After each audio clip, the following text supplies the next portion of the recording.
नमस्कार दोस्तों, आइए जानते हैं आज राजस्थान की बड़ी खबरें। आज की पहली खबर है कि 2 दिन बंद रहेगी मीट की दुकान। राज्य सरकार ने राज्य में स्थित पशुवध गृह व मीट की दुकान बंद रखने के संबंध में आदेश जारी किया है। इसके तहत सितंबर में 2 दिन ये दुकानें पूरी तरह बंद रहेंगी। आदेशानुसार राज्य के सभी नगर निकायों संबंधित अधिकारियों को 8 सितंबर को संवत्सरी पर्व और 17 सितंबर अनंत चतुर्दशी पर राज्य में पशुवध गृह और मीट की दुकानें बंद रखवाने का आदेश दिया गया है।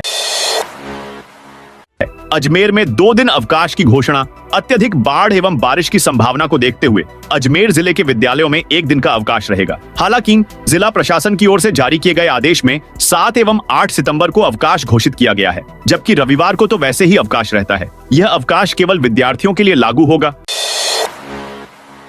नगर निगम की जमीन के विवाद में पुलिसकर्मी की पिटाई। भरतपुर में सेवर कस्बे के सिगलीघर मोहल्ले वासियों और एक पुलिसकर्मी में नगर निगम की जमीन को लेकर विवाद हो गया। इस दौरान मोहल्ले वासियों ने पुलिसकर्मी को पीट दिया। इसके बाद लोग थाने पहुंचे। पुलिस ने दोनों पक्षों से शिकायत देने के बाद जांच कर कार्रवाई करने की बात कही है। उधर नगर निगम ने अवैध निर्माण ध्वस्त करा दिया है, जिससे लोगों में काफी रोष है। घटना शनिवार सुबह करीब 9 बजे की है।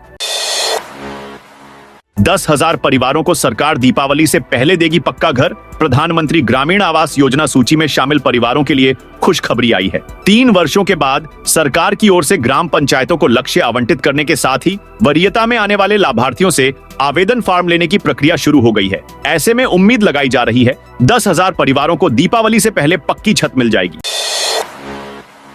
किरोड़ी लाल मीणा का पलटवार। किरोड़ी लाल मीणा ने सांसद हरीश मीणा पर पलटवार किया है। हाल ही में सांसद मीणा ने उनको कांग्रेस में आने का निमंत्रण दिया था, जिस पर शुक्रवार को दौसा में किरोड़ी लाल मीणा ने पत्रकारों से बातचीत में कहा कि उन्हें भाजपा ने सांसद बनाया था, फिर भी वे चले गए। वे उनमें से नहीं हैं। बताते चलें कि गत दिनों टोंक सवाई माधोपुर सांसद हरीश मीणा ने उन्हें कांग्रेस में आने का निमंत्रण देते हुए कहा था कि किरोड़ी लाल मीणा को भाजपा में सम्मान नहीं मिल रहा और कांग्रेस में शामिल हो जाना चाहिए। मदन दिलावर का बड़ा ऐलान। विद्यार्थियों को बोर्ड परीक्षा में भी मिलेंगे अतिरिक्त नंबर। प्रदेश के स्कूली बच्चों को परीक्षा में अब पौधे लगाने और अच्छे व्यवहार के भी अंक मिलेंगे। ये अंक कक्षा 6 से 12 तक के विद्यार्थियों को दिए जाएंगे, जो विद्यार्थियों को पौधरोपण व उसके संरक्षण में भूमिका के आधार पर मिलेंगे। शिक्षा मंत्री मदन दिलावर के निर्देश पर प्रदेश में ये व्यवस्था लागू की गई है, जिसके लिए शिक्षा निदेशक आशीष मोदी ने पौधरोपण की एवज में कक्षावार मिलने वाले अंक भी तय कर दिए हैं, जो अधिकतम 20 तक तय किए गए हैं।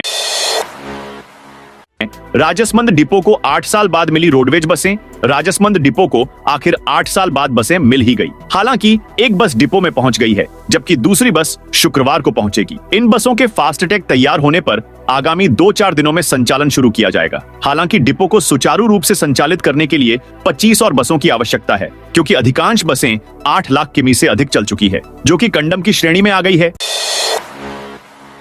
जयपुर के हॉस्पिटल में घुसा लेपर्ड। जयपुर जिले के चौमू में शनिवार को एक प्राइवेट हॉस्पिटल में लेपर्ड घुस गया। लेपर्ड हॉस्पिटल के बेसमेंट में घुसा, जहां बेड, बाइक और अन्य सामान रखा हुआ था। लेपर्ड के मूवमेंट का सीसीटीवी फुटेज भी सामने आया है, जिसमें वह बेसमेंट में घूमता नजर आ रहा है। जयपुर से वन विभाग की टीम रेस्क्यू करने पहुंची है। लेपर्ड का मूवमेंट कैप्चर करने के लिए पटाखे फोड़े जा रहे हैं। जानकारी के अनुसार जयपुर रोड स्थित राजस्थान नर्सिंग हॉस्पिटल में आज सुबह करीब 5 बजे मरीजों के परिजनों और अस्पताल के स्टाफ ने बेसमेंट में लेपर्ड को देखा था। इसके बाद सीसीटीवी फुटेज देखे गए, जिससे पता चला कि लेपर्ड रात करीब 2 बजे आया था।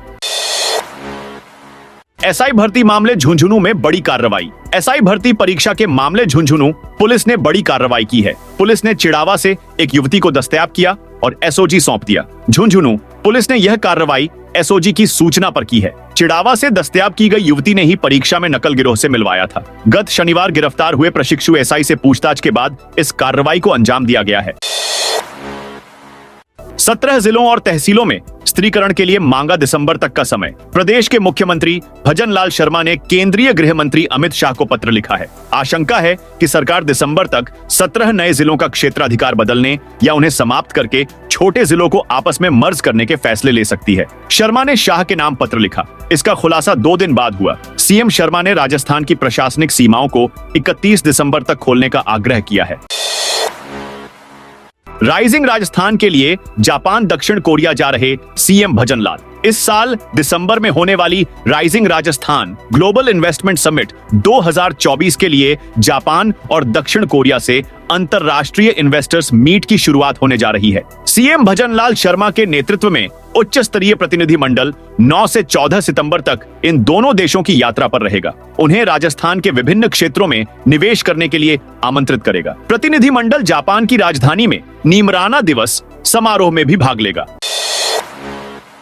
फतह सागर के 4 गेट खोले। उदयपुर शहर में पिछोला के बाद अब फतह सागर झील भी लबालब होने के बाद आज उसके 4 गेट खोल दिए गए। दोपहर करीब 1 बजे वहां पर 6-6 इंच के 4 गेट खोले गए। गणेश चतुर्थी के मौके पर जैसे ही गेट खोले तब पाल पर मौजूद लोगों ने जयकारे लगाकर खुशी व्यक्त की। झील के ओवरफ्लो के वहां पर जिला कलेक्टर अरविंद पोसवाल ने पूजा अर्चना कर फतह सागर के गेट खोले। टूटी सड़कों को लेकर खाचरियावास ने भजनलाल सरकार को घेरा। पूर्व मंत्री प्रताप सिंह खाचरियावास ने कहा कि राजधानी जयपुर सहित पूरे प्रदेश की सड़क टूटी पड़ी है। राजधानी जयपुर में सड़कों के हालात इतने खराब हैं कि थोड़ी सी बरसात आने पर भी 5-5 घंटे का जाम लग रहा है। जहां पूरी सरकार बैठी है वहां जनता की सुनने वाला कोई नहीं है। उन्होंने कहा कि सड़कों पर इतने बड़े बड़े खड्डा हैं, उन खड्डों से निकलना मुश्किल है। इन खड्डों में गिरकर रोजाना 4 से 5 मौत सड़क दुर्घटना में हो रही है। मुख्यमंत्री, उप मुख्यमंत्री एवं मंत्री रोज झूठे बयान देते हैं कि सड़कों पर काम चालू कर दिया गया है। राजधानी जयपुर में एक भी खड्डा नहीं भरा गया। यही हालत पूरे राजस्थान के हैं। नए जिलों की स्थिति साफ होने तक वार्डों का परिसीमन नहीं। राजस्थान के नगरीय निकायों में वार्डों के परिसीमन का काम नए जिलों की समीक्षा और स्थिति साफ होने के बाद ही होगा। सरकार के निर्देश के बाद स्वायत्त शासन विभाग ने परिसीमन से जुड़ी सभी प्रक्रिया फिलहाल रोक दी है। सभी जिला कलेक्टर को इन नवगठित नगर पालिकाओं के परिसीमन और वार्डों के आरक्षण की प्रक्रिया फिलहाल नहीं करने के लिए कहा है। स्टेट 1 इलेक्शन के परीक्षण की घोषणा के बाद इस दिशा में आगे बढ़ा जा रहा है। राजस्थान में भारी बारिश। राजस्थान में आज भी तेज बारिश का दौर जारी है। जयपुर सहित कई जिलों में शनिवार सुबह से रुक रुक कर तेज बरसात हो रही है। अजमेर में भारी बारिश की चेतावनी के कारण आज स्कूलों में छुट्टी है। मौसम विभाग ने राजस्थान के 5 जिलों में भारी बारिश का ऑरेंज अलर्ट जारी किया है। मौसम विज्ञान केंद्र जयपुर के निदेशक राधेश्याम शर्मा ने बताया कि राजस्थान के उत्तर पूर्वी हिस्से के ऊपर एक साइक्लोनिक सर्कुलेशन बना है। एक लो प्रेशर सिस्टम बंगाल की खाड़ी के ऊपर बना है। इन सिस्टम के प्रभाव से पूर्वी राजस्थान के अधिकांश भागों में अगले 2-3 दिन मानसून सक्रिय रहने की संभावना है। उन्होंने बताया कि आज उदयपुर, अजमेर, जयपुर संभाग के कुछ भागों में कहीं-कहीं भारी से अति भारी बारिश होने की आशंका है। आज की बात करें तो आज उदयपुर, डूंगरपुर, बांसवाड़ा, राजसमंद, प्रतापगढ़ जिलों के लिए एक ऑरेंज अलर्ट जारी किया गया है। वहीं आज जयपुर, बाड़मेर, अजमेर, जोधपुर, नागौर, सीकर, झुंझुनू, दौसा, अलवर, भरतपुर, धौलपुर, सवाई माधोपुर, भीलवाड़ा, टोंक, करौली, बूंदी, कोटा, बारा, पाली, जालोर, सिरोही, झालावाड़, चित्तौड़गढ़ जिलों के लिए आज येलो अलर्ट जारी किया गया है। भरतपुर के बंद बारेठा बांध के 3 गेट खोले। डांग इलाके में हो रही अच्छी बारिश के कारण भरतपुर के बंद बारेठा बांध में पानी की अच्छी आवक हो रही है। बांध का जलस्तर 29 फीट तक पहुंच चुका है, जिसके कारण बांध के 3 गेट खोलकर पानी को छोड़ा जा रहा है। प्रशासन ने बहाव क्षेत्र में आने वाले गांवों में अलर्ट जारी किया हुआ है। बंध बारेठा से छोड़ा गया पानी कुकुंद नदी में जा रहा है। कुकुंद नदी इस समय ओवरफ्लो चल रही है। इंडियन ओलंपिक एसोसिएशन की अध्यक्ष पहुंची जयपुर। राज्यसभा की उपसभापति, इंडियन ओलंपिक एसोसिएशन की अध्यक्ष और उड़न परी के नाम से मशहूर धावक पीटी उषा शुक्रवार को जयपुर पहुंची। यहां पर उन्होंने खेल खिलाड़ियों के साथ ही खेल में राजनीति, ओलंपिक में पदक और खिलाड़ियों की सुविधाओं से लेकर कई मुद्दों पर बेबाकी से अपनी बात रखी। इस दौरान उन्होंने रयोटो इलेक्ट्रिक्स के शोरूम का उद्घाटन करते हुए देशवासियों से ग्रीन एनर्जी को बढ़ावा देने की अपील भी की। ऑपरेशन उल्लास में पहले स्थान पर रही अजमेर पुलिस। परिवार से बिछड़े लोगों को मिलवाने के लिए पुलिस मुख्यालय के निर्देश पर चलाए गए अभियान उल्लास के तहत की गई कार्यवाही में अजमेर जिला पुलिस पहले स्थान पर रही है। अजमेर पुलिस ने सबसे ज्यादा गुमशुदा लोगों को तलाश कर उनके परिवार तक पहुंचाने का तक किया है। एएसपी बिश्नोई ने बताया कि 1 अगस्त से 31 अगस्त तक पूरे राज्य में 3826 गुमशुदाओं को अपने परिवार से मिलाया गया, जिनमें अजमेर जिले में कुल 823 गुमशुदा में से 303 लोगों को दस्तयाब करने में सफलता मिली है। प्रदेश के सरकारी निजी स्कूलों में शुरू होगा हिंदी ओलंपियाड। प्रदेश के सभी सरकारी और हिंदी स्कूलों के बच्चों के लिए हिंदी ओलंपियाड शुरू किया जाएगा। इस संबंध में केंद्रीय माध्यमिक शिक्षा बोर्ड ने राज्य सरकार को निर्देश दिए हैं। यह प्रतियोगिता शिक्षक स्तर पर भी होगी। आयोजन तिथि बाद में घोषित होगी। यह प्रतियोगिता स्कूल से लेकर राष्ट्रीय और अंतर्राष्ट्रीय स्तर पर 2 चरणों में होगी। हिंदी को बढ़ावा देने और भारतीय ज्ञान, संस्कृति और वैदिक ज्ञान को स्कूलों में बढ़ावा देने के लिए इसका आयोजन होगा।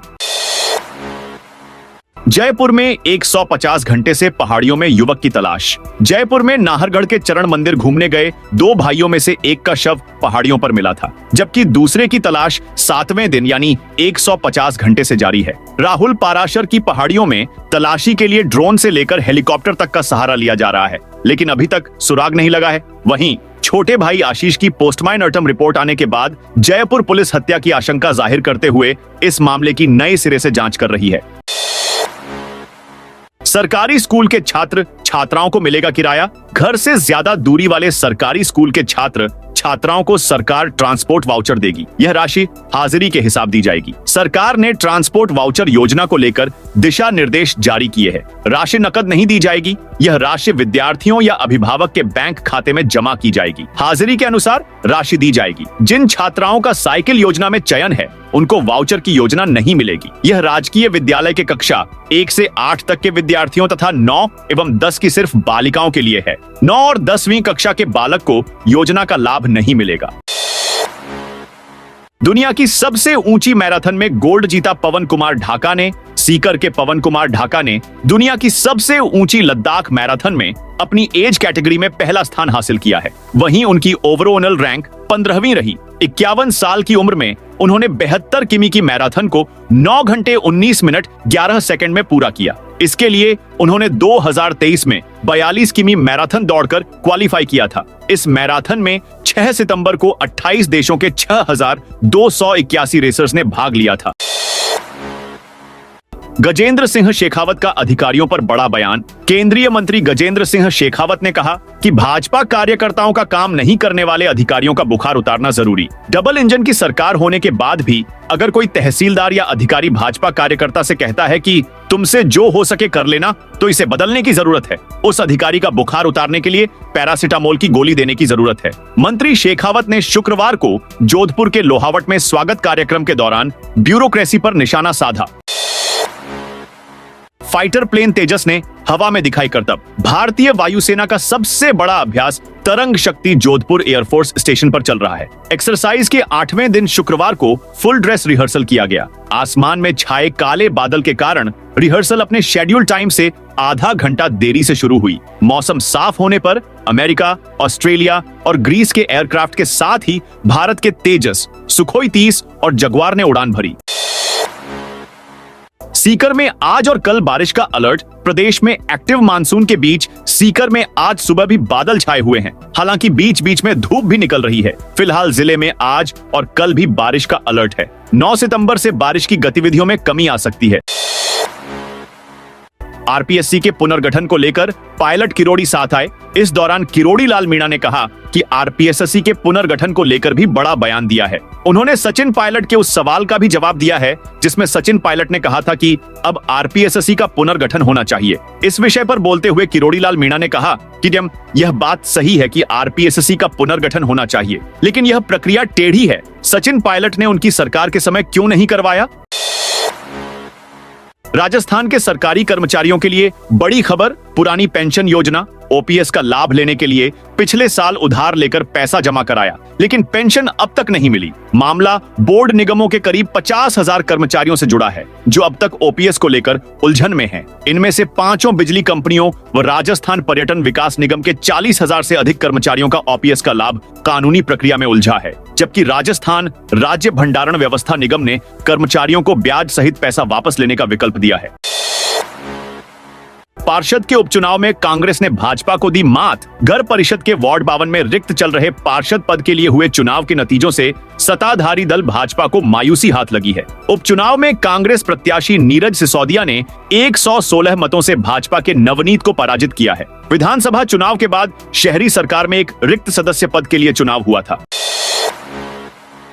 एसीबी ने 1.76 लाख रुपए के साथ 12 प्रवर्तन अधिकारी को पकड़ा। भ्रष्टाचार निरोधक ब्यूरो की कोटा इकाई ने शुक्रवार शाम को गोपनीय सूचना पर कार्रवाई करते हुए 12 से रिश्वत की राशि लेकर जयपुर जाते समय कोटा रेलवे स्टेशन पर 12 जिला रसद अधिकारी कार्यालय के प्रवर्तन अधिकारी दिनेश चौबे को पकड़कर उसके कब्जे से रिश्वत के 1.76 लाख रुपए बरामद किए हैं। वह हाल ही में वह प्रवर्तन निरीक्षक से प्रवर्तन अधिकारी के पद पर पदोन्नत हुआ था। 2 अक्टूबर को सरकार इन परिवारों को देगी भूमि आवंटन के पट्टे। प्रदेश में पंचायत चुनाव, ये पहले लाखों की संख्या में निवास कर रहे घुमंतु और अर्ध घुमंतु परिवारों को साधने की कोशिश राज्य सरकार ने शुरू कर दी है। राज्य सरकार सभी ग्राम पंचायतों में 2 अक्टूबर को इन परिवारों को रियायती दरों पर भूमि पट्टा जारी करेगी। राजस्थान की सभी ग्राम पंचायतों में होगा बाल पंचायत का गठन। राजस्थान में कॉलेजों में छात्र संघ चुनाव पर जहां रोक लगी हुई है, वहीं राजस्थान सरकार अब ग्राम पंचायतों में बालकों और युवाओं को राजनीति की सीख देने के लिए नई शुरुआत करने जा रही है। इसके तहत प्रदेश की सभी ग्राम पंचायतों में बाल पंचायत का गठन करने का निर्णय लिया गया है। ग्रामीण विकास एवं पंचायती राज विभाग के शासन सचिव रवि जैन की ओर से आदेश जारी करने के बाद प्रदेश की सभी जिला परिषदें सक्रिय हो गई हैं। ग्राम पंचायत स्तर पर कार्यरत साथिन इन बच्चों के लिए प्रशिक्षक का कार्य करेगी। बाल संसद में 10 से 18 आयु वर्ग के बच्चे शामिल होंगे। तो दोस्तों, ये थी आज राजस्थान से जुड़ी आज की बड़ी खबरें। आप इस वीडियो को कौन से जिले से देख रहे हैं? कमेंट में उस जिले का नाम बताइए।